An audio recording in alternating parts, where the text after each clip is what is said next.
In the Salem witch trials of 1692, 20 people were executed for being witches. The mass hysteria, which had led to the wrongful convictions and executions, brought notoriety and shame to Salem and helped bring an end to persecutions. By the end of the 17th century, the witch craze was over in America and on the decline in Europe. The age of enlightenment had dawned, and the image of the witch evolved again.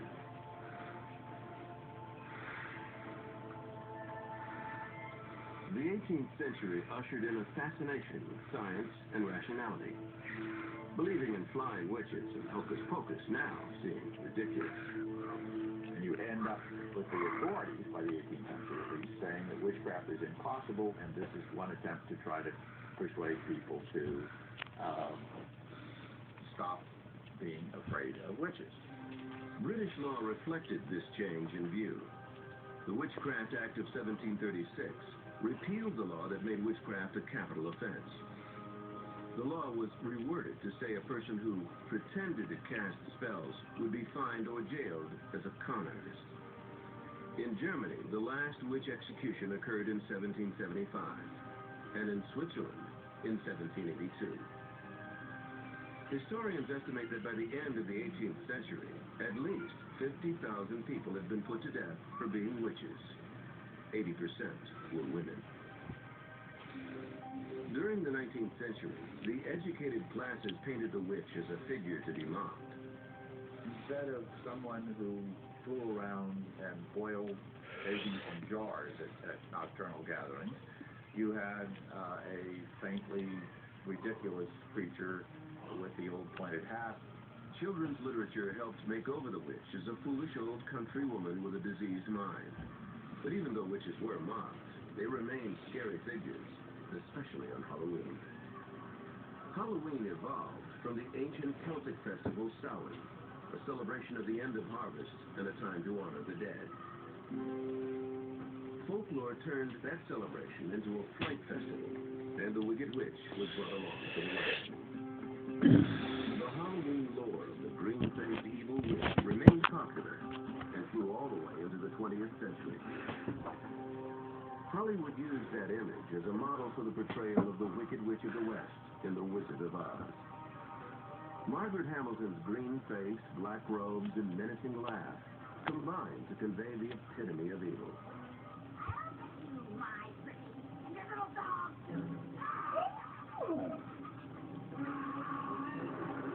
Margaret Hamilton is the quintessential witch, will always be the quintessential witch. Nearly every witch that has come since Margaret Hamilton has been based on that visualization of the pointy hat and the long nose, the voice that everybody uses that I can't do. All those things are demeaning and putting us in a bad light and diminishing our worth. Modern-day witches like Laurie Cabot are offended by the stereotypes found in pop culture. Cabot lives in Salem, Massachusetts. She wears traditional witches' black robes in public.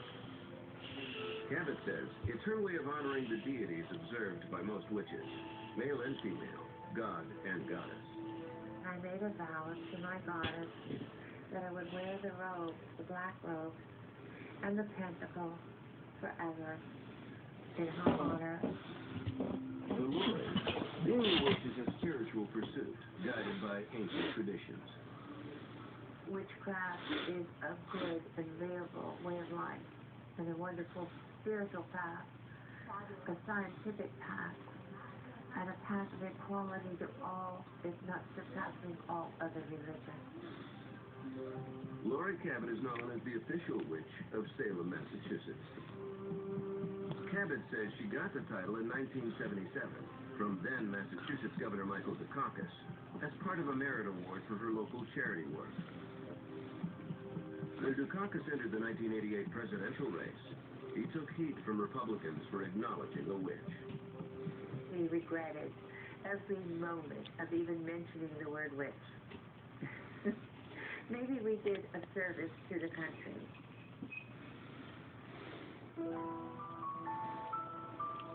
Laurie Cabot was born in 1933 in Wewoka, Oklahoma. practice gifts since she was a child. I would foretell things or see things coming, and my father kept saying, well, it's got to be a science. There's got to be a science behind it. And that's where we started searching, was in the library. When Lori was 11, the family moved to Boston. At the public library, Lori and her mother met a librarian named Felicity. The charismatic woman saw something familiar in Lori and revealed a secret of her own. It was that I'm a witch and can't be much. And I think your daughter is a witch. And my mother went, because she didn't know what to think. Felicity offered to teach Lori witchcraft. Lori's mother agreed and accompanied her daughter to Felicity's home. By the age of 16, Lori ended her training and officially declared herself a witch, but she kept her new identity shrouded in secrecy. Lori had a love of performing in front of an audience. At 18, she became a dancer. I danced at the Latin Quarter, which was a very high-end nightclub in Boston, owned by Lou Walters, which is Barbara Walters' father. And I worked with Pearl Bailey and Frank Sinatra and Jimmy Durante. When Lori got engaged, she was hesitant to reveal herself as a witch to her fiancé, telling him instead she was a psychic. It was after we were married, I used the word witch and said that I was a witch, you know. But by then, we were very comfortable with one another. He was very comfortable with my psychic abilities.